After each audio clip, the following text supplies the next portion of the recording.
Where's the use of stopping in the office today? Ain't nothing down here today. Amos, I gotta figure out the situation. So I thought we could stop in here and figure out what we're gonna do. Just think, Ruby Taylor coming home tomorrow. I can hardly wait, you know it. I gonna wash the taxi cab before I go to bed tonight so it'll be all shined up before I go down to meet her. You don't want to spend all day tomorrow, though, talking to Ruby Taylor.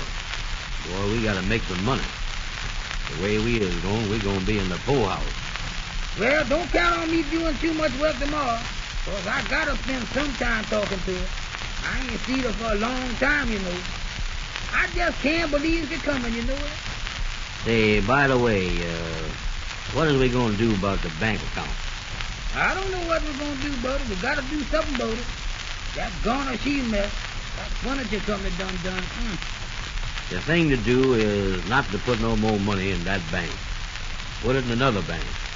Yeah, but if the furniture company can get it out of one bank, they can get it out of any bank you put it in. Well, what is we gonna do with the money? What do you mean we? I ain't signed no note. Yeah, but they can hold a fresh air taxi cab company for that money, though, according to the laws. Well, they ain't got no right holding none of my money. I'll tell you what to do. What? As we take in the money, you take your half and give me my half. I got enough on my mind now without worrying about this here garnish email. I believe I'll finish writing that letter to Willa Parker's husband. Yeah, say you ain't never finished that, is it? No. That's a letter to John Watkins. Go on. I got it right in my pocket here. Read me what you done with him so far. Let me hear what you done say to him. Here it is. I got down here, dear sir. You see, I done changed this round. Yeah, well, go on, read it. Let me hear it. I say here, before you married your wife, me and her was having dates till you was ready. Wait a minute, sir. Wait. What do you mean by that? Well, I want to let him think that I was kind of looking out for her, you see, till he was ready to marry her. You see that? Yeah, but you was trying to marry yourself. Yeah, but what's the use of telling him that? You tell him something like that, you're going to antagon the man. Get him mad. You gonna do what to him? We'd mix up his brain, Amos. That's what we call antagon. I done heard of a lot of ants, but I ain't never heard of antagger. Read me what else you got down there. Then I say here, I wanted her to clean up everything so you wouldn't have no trouble. You trying to make him think that you was doing it for him, huh? I was just using chirology. Using what you say? Chirology, Amos, chirology. Oh, you is, huh? Yeah. Then I say here, don't say nothing to her about this, but she owes for some furniture, and I figured that you didn't want to worry about nothing on your honeymoon. So I signed a note for the furniture, and now they is done garnished. Wait a minute. That's garnish, ain't it? Well, that's where we go into the past tense, you see. You dropped the she. You dropped the she, huh? Yeah. You ought to dropped her a long time ago before you signed that note. That's what you ought to do. I ain't talking about her, Amos. I'm talking about she on the end of garnish. Well, what about these tents that you talking about? We is past them. Oh. Oh, what? Just plain old. Don't come around here owing. Boy, I owe enough without you owing.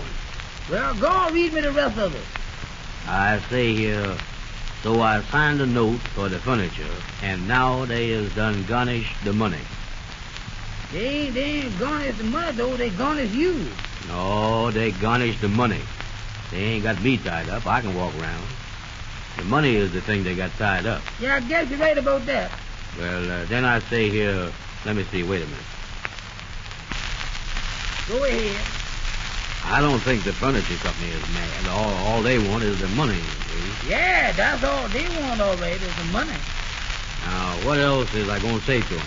That's what I got to figure now. Well, you say, then I stay here, you start out there, but you ain't finished that, huh? No, I ain't finished that yet. That's what I got, you see. I got to figure out now what to say to them. Well, what do you think you're going to say to him? Well, You want him to pay the note for your wife's furniture. That's what for his wife's furniture, don't you? Yeah. Well, why don't you just tell him that then?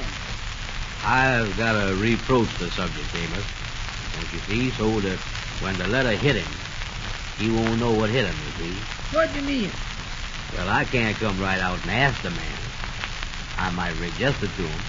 Something like, say, it ain't gonna make me mad if you pay the note. Or something like that, you see.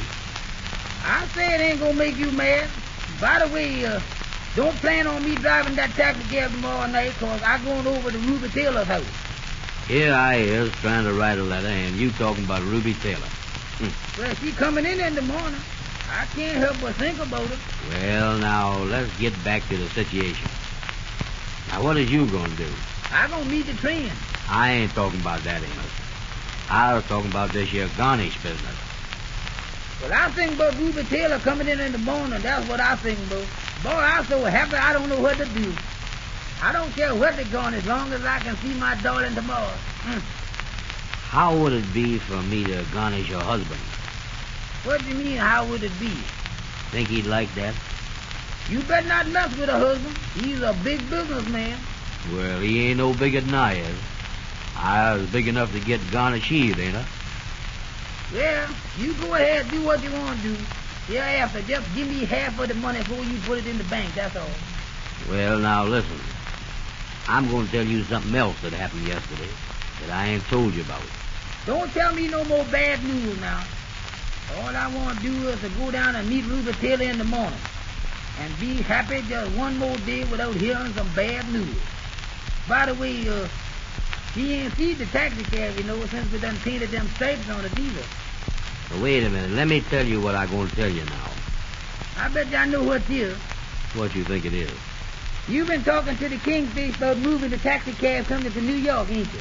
No, I ain't said no more to him about that. You ain't, huh? No. I don't want to move it down there and leave Ruby Taylor here and me be in New York. I don't want to do that. They ain't got no taxi cabs down there. We go in there with a taxi cab, we might make a lot of money, boy. But that ain't what I'm talking about. Well, what is you talking about?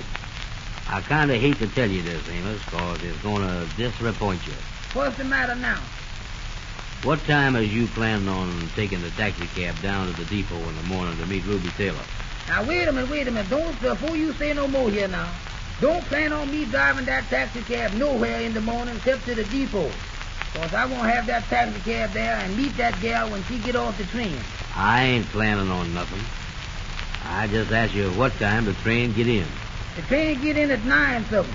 Mr. Taylor expect a telegram from her, so do I, you see, letting us know exactly what time she's gonna get here. Yeah, well, here's what I gotta tell you. The man from the furniture store was over to see me yesterday, and they done tied up the money we got in the bank, you see. But that ain't enough to pay the note. And he say that if the balance of the money ain't in his hand by 8 o'clock tomorrow morning, they is going to take the taxi cab away from us. What do you mean they going to take the taxi cab away from us? They going to take the taxi cab before I meet Ruby, huh? They can't do that, though, can they, Andy?